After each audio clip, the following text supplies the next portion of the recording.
Selanjutnya, kita berikan kesempatan Capres nomor urut 1 untuk bertanya ke Capres nomor urut 2. Ya, 1 menit dimulai dari Anda berbicara.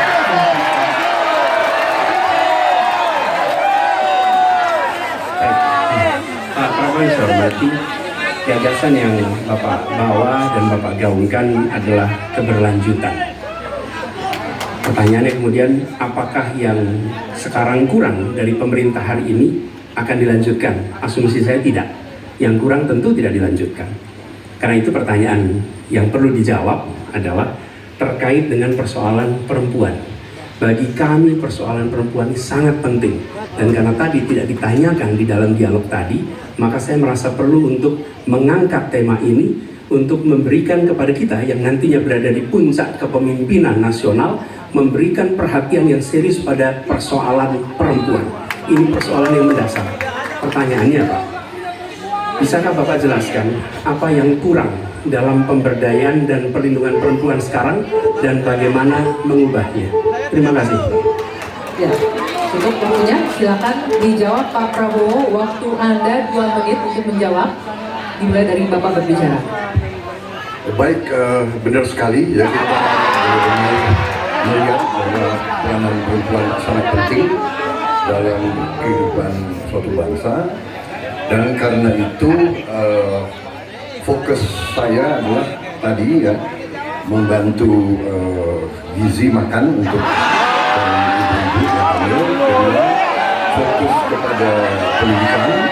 Saya ingin membangun sekolah-sekolah unggul terpadu di tiap kabupaten, di mana kaum perempuan harus diberi suatu kesempatan yang sama dengan kaum laki-laki, dan ini sudah saya rintis di Universitas Pertahanan, di program-program S1 yang kita buka di 10 prodi di bidang sains, teknologi, engineering, mathematics.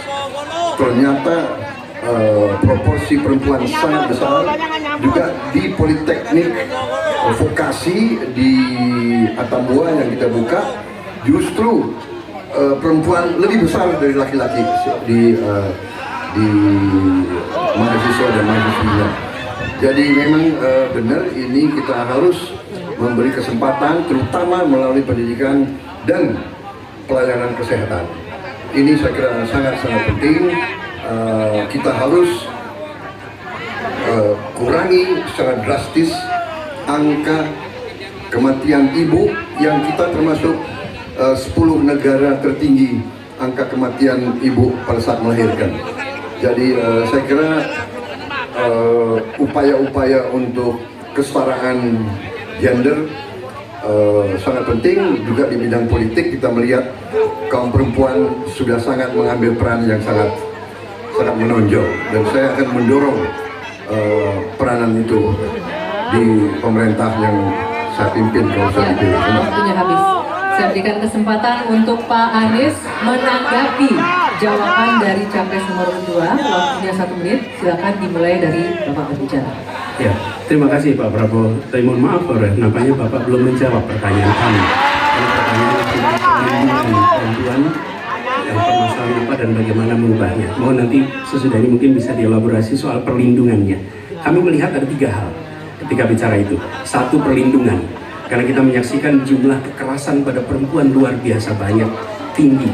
Catatannya ada 3,2 juta kasus selama 8 tahun terakhir ini. Itu yang tercatat, itu yang terlaporkan. Dan perempuan ini harus dimuliakan, harus dilindungi, dan kekerasan pada perempuan tidak boleh disepelekan, tidak boleh dianggap sebagai isu kecil. Dari mulai catcalling sampai kekerasan fisik, itu semua harus ditindak tegas, dan kami akan tindak tegas. Kemudian yang kedua, kesetaraan. Yang sekarang bekerja dibangunkan daycare, sehingga bagi ibu yang mempunyai anak bisa ada tempatnya. Yang ketiga, kesejahteraan. Perempuan harus punya upah yang setara dengan laki-laki. Itu kira-kira Pak. Terima kasih. Baik, kami berikan kesempatan Pak Prabowo menanggapi respon dari Pak Anies tadi. Waktunya 1 menit, dimulai dari Bapak berbicara.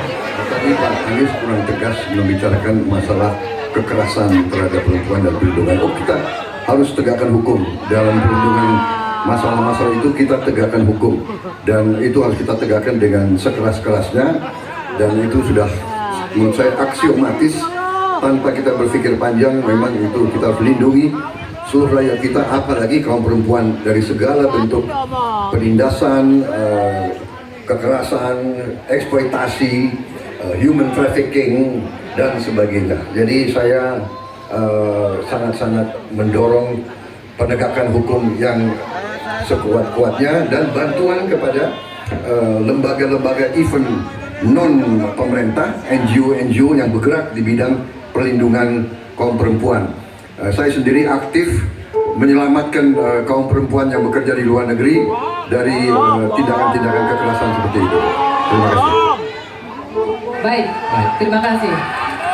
Hadirin sekalian, sekarang waktunya Bapak Ibu di sini untuk memberikan apresiasi kepada para calon presiden yang telah memasuki sesi tanya jawab dan saling menanggapi. Kami persilakan Bapak Ibu untuk memberikan apresiasi setinggi-tingginya kepada para calon presiden.